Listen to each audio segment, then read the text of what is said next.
for the Pearl Stockwell. He's the pitcher for the Cyclone. Sure. As soon as you marry my mother. She sure is going to be mad when she gets home. Do you remember those weird little things about Adam Rich in 1979? The ones you never actually heard back then? At the height of 8 is Enough, Adam Rich was in every living room, carrying quirks and stories fans never saw on screen. What moments from that year have been hiding in plain sight all this time? In 1979, Adam Rich might have been one of the most recognizable child actors on television, but at home, he still had a bedtime. It did not matter that he was filming long days on 8 is Enough or that his face was in magazines across the country. His parents insisted on structure. For Adam, this meant wrapping up homework, winding down, and being in bed at the same hour school nights required, even if his friends thought that was for little kids. He sometimes joked in interviews that it was strange to be playing scenes as a confident TV character only to be told to turn off the light at home. But he also admitted that having that routine kept him grounded, giving him a sense of normalcy when the rest of his life was anything but ordinary. It was not a punishment, it was his family's way of making sure the sudden rush of fame did not overshadow the fact that he was still just a kid.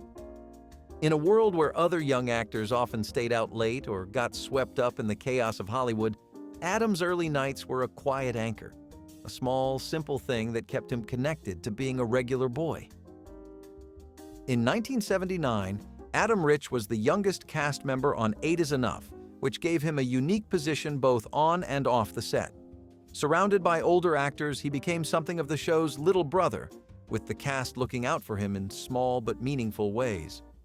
This included everything from helping him remember lines to making sure he was comfortable during long rehearsal days. While the role of Nicholas Bradford made him a household name, Adam's real-life role on set was as the energetic, curious kid everyone wanted to protect. Being the youngest meant he also had a slightly different schedule than the rest of the cast, with built-in school time and mandatory breaks to comply with child labor laws. He loved being part of the group, but also enjoyed the attention that came with being the baby of the cast. The older actors often included him in jokes, games, and behind-the-scenes pranks, making the set feel more like an extended family than just a workplace. For Adam, the experience of being the youngest was not about being left out. It was about having a team of big brothers and sisters who made sure his early years in Hollywood were full of laughter and support. By 1979, fan mail for Adam Rich had reached a level that could only be described as overwhelming. Letters poured in from across the country and even overseas, each one expressing admiration for the boy with the bright eyes and trademark bowl haircut. Some were simple notes from kids his own age, telling him they wished they could hang out with Nicholas Bradford, while others came from parents and grandparents who watched the show every week. The studio would deliver the letters to him in large bundles, sometimes more than he could carry, and Adam would sort through them with a mix of excitement and disbelief. He was amazed that people took the time to write by hand, decorate envelopes, and sometimes even send small gifts or drawings. His parents helped him respond to as many as he could, knowing how much it meant to fans to get a reply. For Adam, the fan mail was not just about fame. It was a reminder that the work he was doing reached living rooms far beyond Los Angeles. Each letter felt like a personal connection, proof that his character had found a place in people's lives and he treasured that more than most kids his age could fully understand. Adam Rich's most unusual on-set companion in 1979 was not another child actor or even a favorite crew member. It was his pet turtle. He brought it to the studio one day out of curiosity, wanting to see how it would react to the bright lights and the bustle of filming. The turtle quickly became a minor celebrity in its own right, making quiet appearances in the schoolroom trailer where Adam did his lessons and occasionally wandering across the dressing room floor. Crew members would stop by to check on it, and the older castmates teased Adam about bringing it into a scene. He was careful to make sure it stayed safe, often keeping it in a small, well-ventilated container when things got busy. The turtle seemed unfazed by the chaos, happily resting while Adam went about his work. It was a reminder that, underneath the polished TV image, he was still a kid who loved animals and found comfort in having a piece of home with him on set. The turtle never appeared on camera, but to Adam, it was a quiet little secret that made those long filming days just a bit more fun and personal. In 1979, Adam Rich almost missed filming an episode of 8 is Enough because of a case of chickenpox. It started with a mild fever and a few spots, but within a day he was covered, leaving the production team scrambling to adjust the shooting schedule. As one of the central characters in the show's family dynamic, his absence would have been noticeable, so scripts were quickly tweaked to work around him. Adam was frustrated at being stuck at home, especially since he loved being on set, but his parents and the show's producers insisted he rest until he was no longer contagious. During his time away, he received get-well cards from cast and crew, which made him feel missed and appreciated. When he returned, the spots had faded, but everyone still teased him about his Hollywood chickenpox, as if it were some glamorous rite of passage. It became one of those behind-the-scenes stories that people would laugh about later, but at the time, it was a genuine scramble to keep the show on track. For Adam, it was also a reminder that even TV stars were not immune to the everyday childhood illnesses that sidelined regular kids everywhere. In 1979, Adam Rich found a clever way to merge his school life with his acting life. He used his real homework on set. Whenever 8 is Enough had a scene showing Nicholas Bradford working at the kitchen table or in his room, Adam would sometimes swap out the prop worksheets for his actual assignments from his tutor. This way, he could stay caught up on schoolwork while still hitting his cues for the scene. It made his on-screen focus feel more natural because he was genuinely working through math problems or writing out short essays while the cameras rolled. The crew got used to seeing real textbooks mixed in with the set dressing, and they were impressed at how seriously he took his studies. His parents liked the idea too because it meant less cramming after a long day of filming. Adam joked that some of his homework got more close-ups than I did when the camera panned across the table. It was one of those behind-the-scenes details that viewers never noticed, but for Adam, it was a practical way to balance the reality of being a student with the demands of television work. On the 8 is Enough set, Adam Rich had a nickname from the crew that stuck with him all through 1979, Little Prince. It started as a lighthearted joke about how much the adult cast and crew looked out for him, making sure he always had snacks, water, and a comfortable spot between scenes. The nickname had nothing to do with ego. If anything, it was a nod to the way he seemed to brighten the atmosphere just by being around. Crew members would greet him in the morning with a cheerful, "Good morning, Little Prince," and sometimes sneak him small treats as if they were gifts for royalty. Adam embraced it, smiling every time he heard it, and even signed a few autographs that way for people who knew the inside joke. The name captured how protective everyone felt toward him, not because he needed pampering, but because he was the youngest and carried himself with a mix of sweetness and confidence. It became part of the culture on set, a small tradition that reminded everyone they were more than co-workers. They were a kind of family, and Adam was their little prince. While many young actors were dazzled by Hollywood events, Adam Rich in 1979 would have gladly traded a red carpet appearance for a day at the ballpark. Baseball was his true passion outside of acting, and he followed his favorite team's season with near-obsessive enthusiasm. If a game was on television during a filming break, Adam would find a quiet corner to watch, sometimes dragging a few curious castmates with him. He collected baseball cards, knew player stats by heart, and loved talking about big plays more than industry gossip. When invitations to movie premieres or high-profile parties came in, he was polite but rarely excited, unless there was a chance they conflicted with an important game. Some weekends, instead of schmoozing at industry functions, he would be out playing ball with neighborhood friends, still wearing his cap and dusty sneakers. His parents supported it, seeing it as a healthy way to keep him grounded and connected to life outside of acting. For Adam, baseball was a reminder that there was a whole world beyond scripts, cameras, and call times, a world he never wanted to lose sight of, no matter how busy his career got.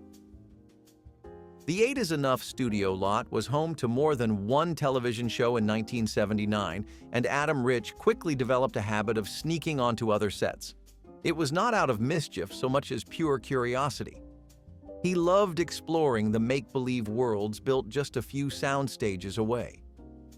Between school hours and his own filming schedule, He would slip into a different stage door and quietly wander through the sets of other productions, marveling at how different they looked in person compared to on television.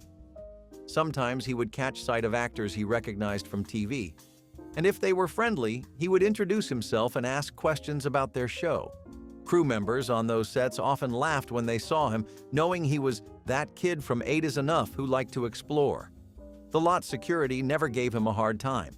They knew Adam was harmless and genuinely fascinated by how everything worked. These little adventures became a highlight of his time at the studio, feeding his growing interest in the behind-the-scenes magic of television. For Adam, it was like having an all-access pass to a playground built entirely out of stories. One of Adam Rich's most surprising moments in 1979 came when he decided to ride his bike to the studio. He lived close enough that, with his parents' permission, he could make the trip on his own for a change of pace. Pedaling up to the studio gates, backpack slung over his shoulder, he turned more than a few heads. It was not every day the star of a hit TV show arrived like any other neighborhood kid. The security guards were amused, joking that they should add a bike rack next to the VIP parking. Adam loved the freedom of that ride, enjoying the quiet streets in the early morning before the busy filming day. It reminded him that even though his job was unusual, he could still do simple, everyday things most kids took for granted. Inside, the cast teased him about upgrading from his usual chauffeured ride, but they also admired the independence it showed. He only did it a handful of times, but those mornings stayed with him as proof that fame did not have to erase the small joys of childhood. Sometimes, arriving under your own power felt better than any chauffeured entrance ever could. In 1979, Adam Rich filmed a public service announcement about bicycle safety, a project that felt especially fitting since he loved riding his bike in real life. The spot showed him wearing a helmet, checking his brakes, and reminding kids to follow the rules of the road. It was short, cheerful, and aimed directly at kids his age who might look up to him as Nicholas Bradford. Adam took it seriously, wanting the message to come across as genuine rather than just another TV assignment. He even shared a few of his own riding tips during filming, which the crew worked into the final script. The PSA aired during weekend morning programming, often right before cartoons, and Adam would sometimes hear from fans who recognized him and mentioned they had seen it. For him, it was a small but meaningful chance to use his TV fame to encourage something important, and to show that safety did not have to be boring. It also gave him a break from the world of scripted drama, letting him speak as himself rather than as a character. That mix of real-life Adam and TV familiarity made the PSA stand out, both for the audience and for Adam himself. Between seasons of 8 is Enough. In 1979, Adam Rich filmed a television commercial for a breakfast cereal brand. The ad featured him sitting at a kitchen table, grinning as he poured cereal into a bowl, and delivered a few upbeat lines about starting the day right. It was a quick shoot compared to the long hours of a TV episode, but Adam enjoyed the change of pace. He liked meeting the new crew, many of whom were surprised by how professional he was despite his age. The commercial aired nationwide, and Adam quickly learned that appearing in an ad meant kids at school, and even strangers, would start associating him with the product. He took the attention in stride, even if it meant being teased about liking cereal too much. For Adam, the experience was just another piece of the varied puzzle that was his 1979 career. It also showed him how different types of filming could feel, from the pacing to the style of acting. Even years later, he remembered the shoot fondly, not because it was glamorous, but because it was simple, fun, and gave him a reason to work with new people. On the 8 is Enough set, Adam Rich's favorite treat at craft services in 1979 was a small but steady comfort: chocolate chip cookies. Freshly baked or straight from a package, he loved grabbing one between scenes, often with a carton of milk in his other hand. The crew quickly learned his weakness and sometimes set aside a small plate just for him so he would not miss out if the table got busy. Adam said the cookies reminded him of home, a little taste of normal life in the middle of a busy shooting day. He shared them with castmates, turning snack time into a mini social break where everyone could relax for a few minutes. For a kid working in such an adult environment, those little rituals mattered. The cookies became more than just a snack. They were a signal that it was okay to step away from the cameras and just be a kid. They might not have been part of the script, but they became a recurring part of Adam's 1979 filming experience, making the long days just a little sweeter in more ways than one. Because of his height in 1979, Adam Rich sometimes had to stand on boxes for certain 8 is enough shots. This was not about vanity. It was a practical choice to make sure he stayed in frame alongside much taller co-stars. The boxes were usually just out of view of the camera, painted or disguised so they would not stand out. Adam found it amusing and liked to joke that he had his own special platform for important lines. The crew treated it as routine, but for Adam, it was a reminder of how much work went into making television look effortless. Standing on a box changed the way he delivered certain scenes, forcing him to keep balance while focusing on dialogue. Sometimes guest stars would be surprised when they realized he was not actually as tall as he looked on screen. Adam never minded the trick. In fact, he liked explaining it to visiting friends or family, as if letting them in on a behind-the-scenes secret. It was one of those small details that viewers never saw, but that played a real role in shaping the way his character appeared on screen. In 1979, Adam Rich started collecting autographs from guest stars who appeared on 8 is Enough. It began as a fun way to remember the people he met, but it quickly became a treasured personal hobby. Whenever a new actor joined the set for an episode, Adam would politely ask them to sign a notebook he kept in his dressing room. Most were happy to oblige, often adding little messages or drawings alongside their signatures. Adam liked flipping through the pages, each one tied to a specific memory or story from that season.